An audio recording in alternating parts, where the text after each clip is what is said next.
Welcome to Kneading Love. Today we will be making orange French meringues with a dark chocolate drizzle. These low-calorie guilty pleasures are light, fluffy, and marshmallowy in the center. First, let's talk about some tips to make a perfect meringue. 1. Use fresh room temperature egg whites. 2. Use a paper towel and apply vinegar all over your equipment. This will remove any grease residue that may potentially ruin your meringues. Tip 3. Understand the stages of whipping. For our meringues, we are aiming for stiff peaks.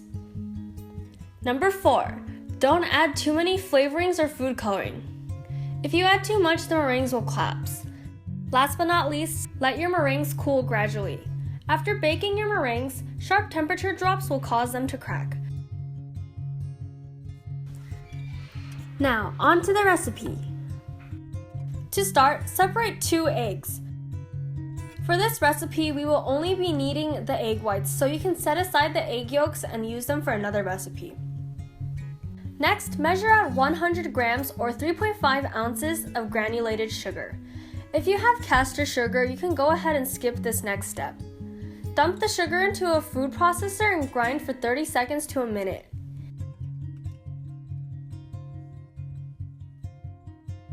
Back to the egg whites, we're going to beat them until they're nice and foamy.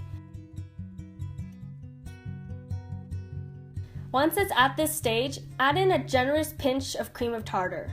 This will help stabilize our meringues. Continue beating until the egg whites have reached the soft peak stage. The peaks will start to hold but will melt right back into themselves after a few seconds. Now we can begin to add the sugar. Make sure to add the sugar in increments. I'd recommend 1 to 2 tablespoons at a time. Continue to whip the egg whites between each addition. After adding in all the sugar, whip the egg whites until there are no grains of sugar left. To test this, grab a little bit of the meringue and rub it between your fingers. If it's smooth and has no grains, then the mixture is ready. At this stage, the meringue should be stiff peaks. Now we can add our flavor and color our meringues. Zest about half a large orange and add in red gel food coloring. Instead of going for an orange color, I'm going to make my meringues a sunset-inspired mix of colors. Dye the meringues pink and mix it through. I don't recommend liquid food coloring because gel food coloring is much more concentrated and won't be as likely to cause the meringues to collapse. Preheat your oven to 200 degrees. Next, take a large piping bag and flip it inside out. Using a clean paintbrush or food brush, paint stripes of yellow gel food coloring down the bag. The yellow food coloring will give a nice ombre effect.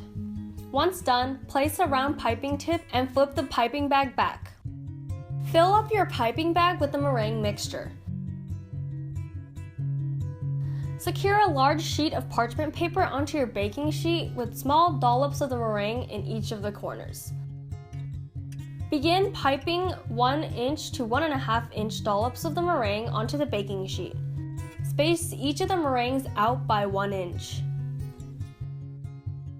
Then, pop the meringues into the oven for about an hour 45 minutes to 2 hours. If the meringues come off the paper easily, then you'll know your meringues are done. Leave the meringues in the oven to cool. You can also open the oven door just a crack to let your meringues cool gradually. When the meringues are completely cool and at room temperature, drizzle the chocolate over each one of the meringues. Once the chocolate hardens, you're done!